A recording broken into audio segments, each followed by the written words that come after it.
Hi, everyone. Judge Andrew Napolitano here for Judging Freedom. Today is Tuesday, May 20th, 2025. Colonel Douglas McGregor is here, and here's the question.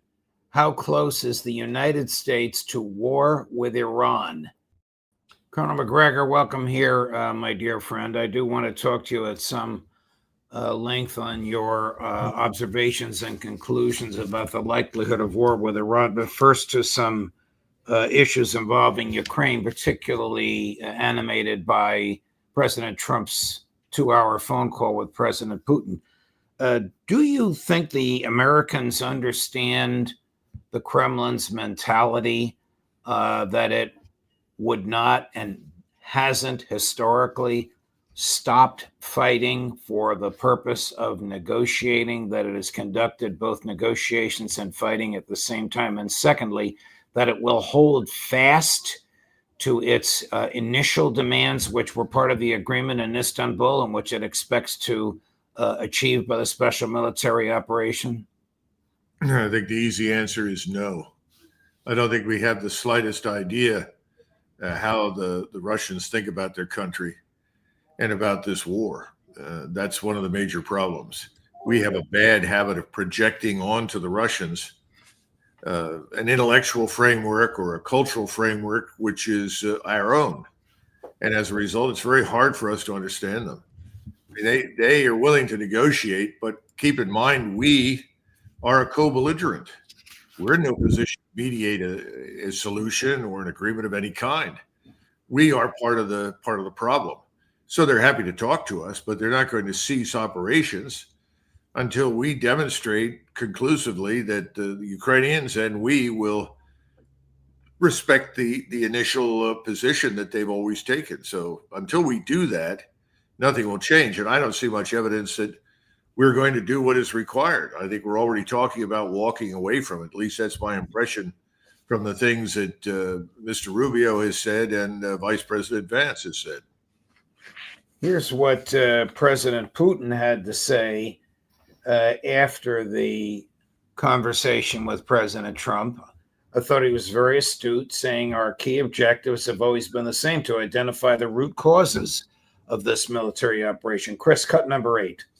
The President of the United States and I agreed that Russia can and is ready to work with Ukraine on a memorandum on the possible eventual future peace treaty by addressing a number of provisions, including we need to set forth the principles and the deadlines for achieving a peace deal, and this includes the possible cessation of hostilities for a specific period of time if we reach specific agreements.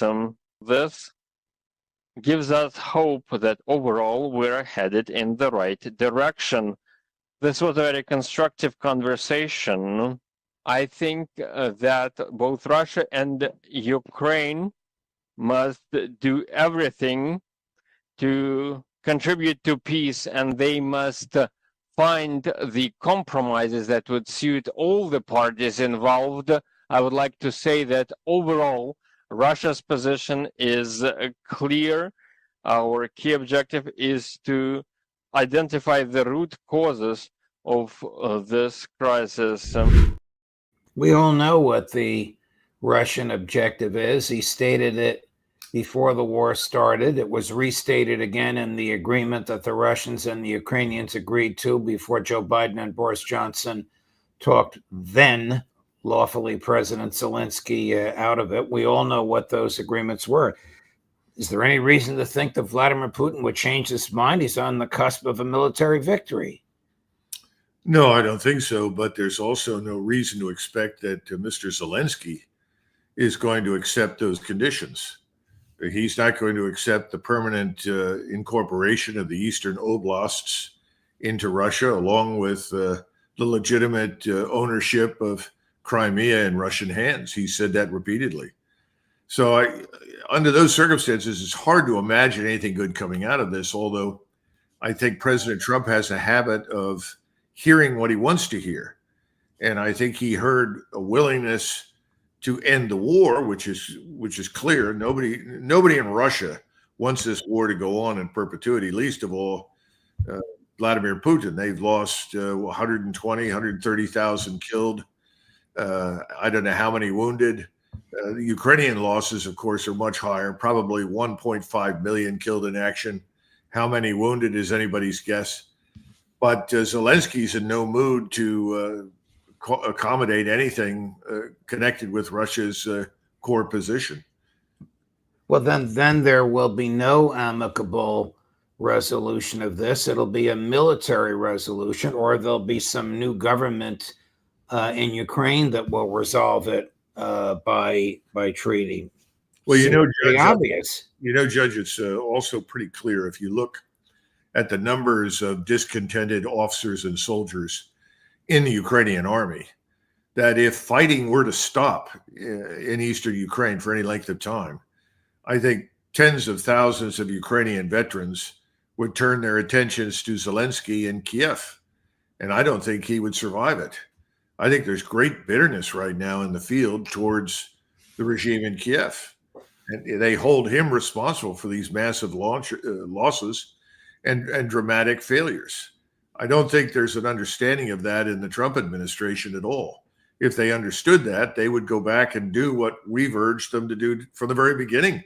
President Trump says this is not his war. Okay, end all further aid to this government in Ukraine and pull us out. Get all the Americans that are in Ukraine, military or otherwise, intelligence, civilian, they all leave.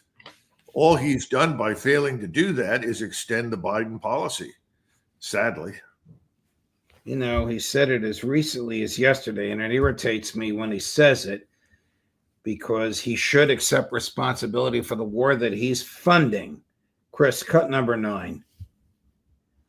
This was not my war. This is not a war that would have happened if I were president. This is not my war. I'm just here to try and help. We've spent hundreds of billions of dollars on this war, and yet that's not, frankly, we made much more than that just in 4 days in the Middle East. It's a lot of money, but we do much. This is about thousands of people dying every single week. 5,000, 6,000 people dying every single week. These soldiers, they say goodbye in Ukraine and in Russia, and then their parents never see them again, except maybe in pictures of horrible scenes, because I've seen some scenes. I've never seen anything like it. So we're going to see if we can get it taken care of. Yep. I mean, much of this is just irresponsible for him to say it's not his war, but 5,000 to 6,000 people have died. That's 60 to 65,000 people since he became president. How long would Ukraine last if Trump says to Hegseth, close the spigot, stop sending them weapons and ammunition? I suspect a few weeks at most. They're in very dire straits as it is right now. But, President Trump seems to lack self-awareness, Judge. He doesn't seem to grasp that he is monumentally responsible for this war continuing. Our cash, our equipment continues to pour in. The recent attacks or attempted attacks on the 9 May celebration in Red Square consisted of ATACMS missiles. They didn't show up magically on their own. They didn't come from Great Britain or Germany. They're ours. Surely he must understand that. Doesn't make sense. Didn't the first Trump administration, this is what he was impeached over, as ill-advised as the impeachment was, send an enormous amount of military equipment to Ukraine? I'm talking about 2017 to 2021. Joe Biden wasn't president, Trump was. Yes. He consistently fails to remember that. I don't think he ever grasped what was really happening on the ground in Ukraine. This was presented to him as more foreign aid and military assistance to a future NATO member. What does he know about Ukraine? Nothing. What does he know about Russia? Frankly, nothing. So again, you get this transactional response. Look at all the money we just effectively garnered during our trip to Saudi Arabia and the Emirates. We'll set aside whether or not that's actual and real.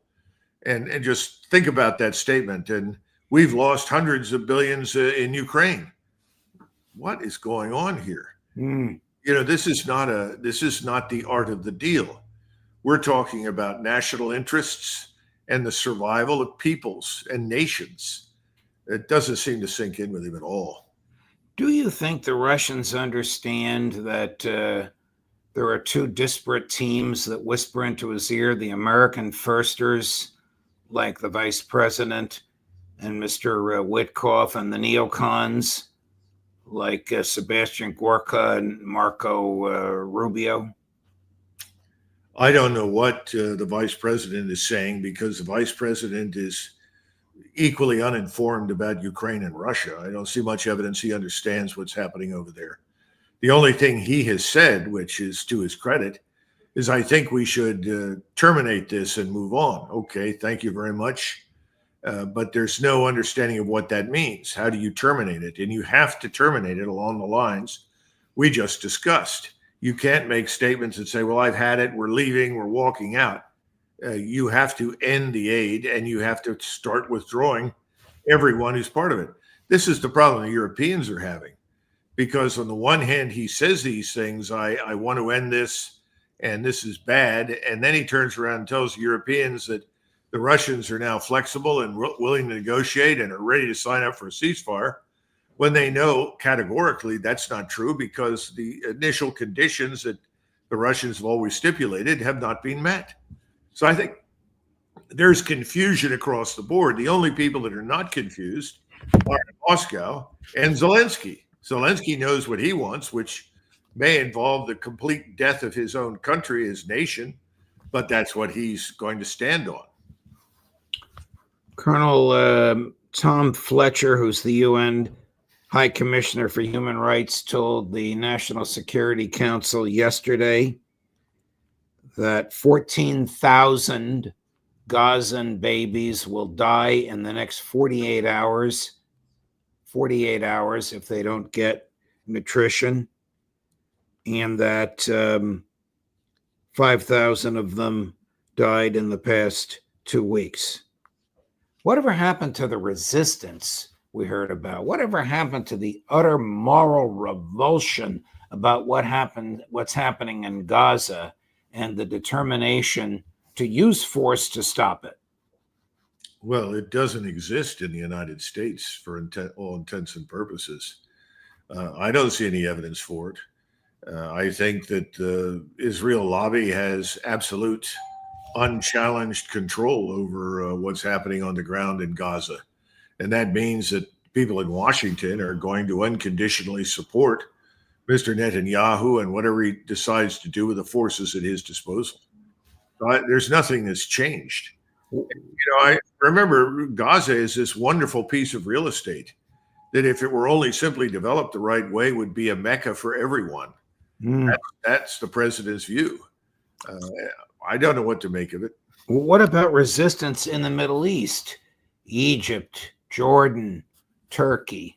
There must be revulsion among the masses. They see this stuff on their mobile devices. There is, but all of these governments, and this is very important for everybody to understand, are afraid of U.S. military intervention on Israel's side against them. If they were dealing exclusively with Israel, that would be different. But no one really wants to go to war with us. I mean, this is something you and I have discussed over and over and over again for years. Right. No one in the world is interested in going to war with us. We're the ones that are talking about war all the time. So that's number one. They want to do business with us. Number two, if you're an Egyptian, you probably feel comfortable with dealing with the IDF. In other words, if you have to fight them, you can fight them. But what do you do if hundreds of aircraft fly off of carriers and come in from overseas to utterly devastate you on behalf of Israel? And right now, that's what they expect. The Turks, of course, would like to extract benefits from their cooperation with us. And by the way, one of the things that nobody brings up is that one of the key reasons that President Trump went to the region and ultimately talked to this man Jelani and shook his hand and talked about what an attractive young man he is because he's trying to hold together this CIA Mossad brokered alliance between the Turks and the Israelis. It is the joint hegemony over the region that we are trying to promote with Turkish and Israeli military power. It's very fragile because the Turks collectively as people are utterly opposed to everything the Israelis are doing. I don't think it's going to last. But Mr. Erdogan sees great value in it. And Mr. Jelani, people are saying he's a CIA asset. Okay, fine, perhaps he is, but he's very definitely Mr. Erdogan's asset. And so you're signaling to President Erdogan, I'm going to go along with what you want to do, just as I'm going to go along with what Mr. Netanyahu wants to do. Boy, Erdogan has his finger in so many pies. He's in NATO, he's in BRICS, he's got his finger in this pie. Foreign Minister Lavrov, who's in Rio de Janeiro today for some reason while there, condemned al-Jilani and said he's engaged in ethnic cleansing against Alawites and against Christians. Sure. And the Kremlin's not happy with that. I don't know what they're going to do about it. They still have a small naval base there. But I thought it was rather telling that he made that comment, knowing that a comment like that from him would make it around the world internationally. I saw it in The Guardian. Well, the Russians are trying to protect the Alawites that are within range of their base. The Alawites have tended to pull back towards the coast in the direction of the Russian military base. And remember that Erdogan has instructed Jolani and his legions, whatever they are, not to attack the Russians. So I think the Russians are going to do whatever they can. Remember, the Russians have always been prepared to intervene on behalf of Christian populations under attack. By the way, the Iranians also saved Christians from destruction when they were fighting ISIS. Christian lives were saved along with Shiite lives. So this is an ongoing problem in the region. Iran and Russia are both involved in that. But there's another feature to all of this, and you brought it up when you mentioned BRICS. The other reason for the president's activities in Saudi Arabia and the Emirates is to try and persuade them not to become part of BRICS, to stay out of the sort of Chinese herd of potential cooperative customers. Well, that's impossible. They're going to join BRICS. It doesn't matter what we say or do, but they also want to do business with us. This is something that I don't think President Trump understands just yet. Colonel, how important is the issue of nuclear enrichment and the negotiations that Secretary of State Witkoff, slightly tongue-in-cheek there, is negotiating with Iran? Because at one point he was saying we will allow a certain level of enrichment for civilian uses, energy, hospitals, etc. On the weekend talk shows, he said zero enrichment. So somebody got to him. Now he's a neocon. Is zero enrichment a non-starter with respect to negotiating with Iran? Why would they give up all enrichment? Clearly, remember, they're not going to give up all enrichment. They've made that abundantly clear. That's why the talks are dead. Mr. Witkoff is simply repeating the instructions that were given to President Trump by Mr. Netanyahu. It is Mr. Netanyahu that said that's off the table. We cannot tolerate any enrichment of any kind. He's also made it clear that he and Israel will not tolerate the presence of all these ballistic missiles that could reach them. In other words, we're back to the Libyan model. That's the model he wants. Now, President Trump hasn't been willing to support that, at least not on the whole. But President Trump has now, obviously, through Mr. Witkoff, agreed there can't be any enrichment. This puts us in the unfortunate position of having to follow through on enormous numbers of threats that we've made to strike Iran. I don't see how we avoid it. And I think that's what Mr. Netanyahu wants. Our friend Alistair Crook, who readily admits he's not a military person and says by name that you know far more about the military than he ever will, is of the belief that the United States cannot defeat Iran if we attack it with the Israelis. What's your view on that? Well, this is the key thing is that if you're going to attack Israel with air and naval power, in other words, essentially missiles and bombs, what is your goal? What do you expect to accomplish? Now, I don't think anybody on the United States Armed Forces believes that our goal is to ultimately defeat Iran. If you want to defeat the Iranian state, well, then you're going to have to introduce ground forces into the mix. air and naval power alone isn't going to achieve that. So I don't think the objective is to, quote unquote, defeat Iran. I think the objective will be to defeat their integrated air defenses and defeat their missile attacks, while at the same time destroying the nuclear capability on the ground to enrich, and also potentially to destroy the regime, because there have been lots of statements suggesting if we're going to go in there, then we have to target the regime itself, hopefully then leaving Iran leaderless and incoherent. Now, I don't think those things are achievable, but it's not defeat Iran. It's what I just described. And I think there are a lot of people in the Air Force and the Navy, senior officers, telling the president that, yes, we think we can do that.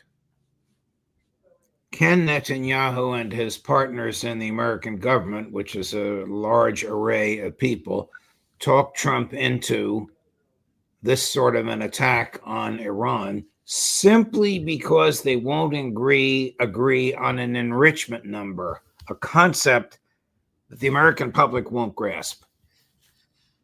I think that what has got to happen to make all of this come together is the Israelis have to take the lead. And this has always been my concern, that Mr. Netanyahu would make it impossible for us to stay out by taking the lead in terms of attacking Iran. Iran then in response would probably let everything they've got go at Israel. In other words, it would trigger a massive response from Iran. That in turn would trigger us to try and intervene and protect, if not save, Israel from potential destruction at the hands of Iranian missiles. So I'm not sure it's that clear. What Mr. Netanyahu knows is that he has infinitely more influence over what the Senate and the House will do in this instance than Trump does. Later on today, President Trump is going to announce, now as a graduate of the University of Notre Dame, this has a very specific meaning, Golden Dome. That is the main administration building, at the top of which is a golden statue of the Blessed Virgin Mary. But he is going to announce some sort of a golden dome defensive mechanism to prevent drones and bombs and missiles from attacking the United States. Do we have that already? No, not at all. This is sort of a warmed over, repackaged missile defense program on the scale that Reagan envisioned after he talked to Dr. Teller. And I actually heard Teller explain this in person back in 1986. And it was appalling. Everyone who was in the physics department that I knew, and one of whom was with me when we listened to him, told me, and I'm not a physicist, but this man it was, and he just said, Douglas, this is outrageous nonsense. We can't do it. We're still in the same position. What he's trying to argue is that you can have an Iron Dome-like solution that Israel has employed and employ it nationwide, or if not nationwide, then selectively for large urban areas. It depends on who you talk to. But the point is, the Iron Dome is by no means perfect, and it has been penetrated and will be penetrated in the future. So this is another money pit for lots of people who are very anxious to see this money flow. And I think they're on the Hill. I think they're in the Department of Defense, in a number of other agencies across the federal government, and of course, across the country. Here's the rest of the story. It's not going to happen. We can't afford it. It's unattainable. It's back to this thing we used to refer to in the building as unobtainium. You can't break the laws of physics to get there, and the laws of fractal mathematics. And that's the simple truth. So you're not going to get what they want. But, whether or not you get something out of any of these programs is much less important than spending the money. You go to the Hill and you ask, what do you do here? And everybody will tell you, well, we spend money. Right. That's why we're here. Colonel, is an American war with Iran inevitable? I hate to say that anything is inevitable, but it's going to be awfully tough to avoid. And that's why I think any number of things could happen. You could have a false flag. We've been through that before with the white helmets on the ground in Syria, and twice they managed to precipitate missile strikes. Fortunately, those missiles all went into the desert sand because somebody had the sense to realize if they go anywhere else, you're going to kill a lot of people and find yourself at war. This time around, I'm not sure that's possible. So I think you could have a false flag, or you could simply have the decision, we have been provoked long enough. It is an existential threat to greater Israel, and we are going to act. Mr. Netanyahu gives a speech and off it goes. And then we're dragged in anyway. Again, how do you bring peace about under those circumstances if we are a co-belligerent? We're back to the same problem we had today in Ukraine. How can you broker peace when you are, in fact, part of the problem? I don't think we can do that in Ukraine. I don't think we'll be able to do it in the Middle East. Colonel, thank you very much. Thank you for your time, my dear friend. I see that you are no longer running our country, our choice. I trust you left them in good hands, and maybe you have more time on your hands. Oh, I think so. And, Judge, I was there for over 2 years, and I did the best I could. But I think, and the people running it agreed, that it was time for a fresh set of eyes. And that's something that you frequently need in any organization, somebody else with a new perspective that has fresh ideas. So you're right. Now I have a little more time on available to me, and I've got some other projects. We'll see where it goes. You and I will continue to cooperate, though. Oh, absolutely. Our collaboration has been a gift. And by the way, that episode, the second episode of the program that we were launching, that's almost complete, and that will be out. And I think people will be very, very happy to hear what you had to say about an important topic, because it's, as you and I discussed, it's all about war. And the question is, how do we end up going to war so frequently? Yes. The conversation was about the concept of a just war and the concept of a constitutionally just war, which we haven't had since December 8th, 1941. Colonel, thank you very much for your time. Much appreciated. We'll see you again soon. Okay. Thanks, Judge. You're welcome.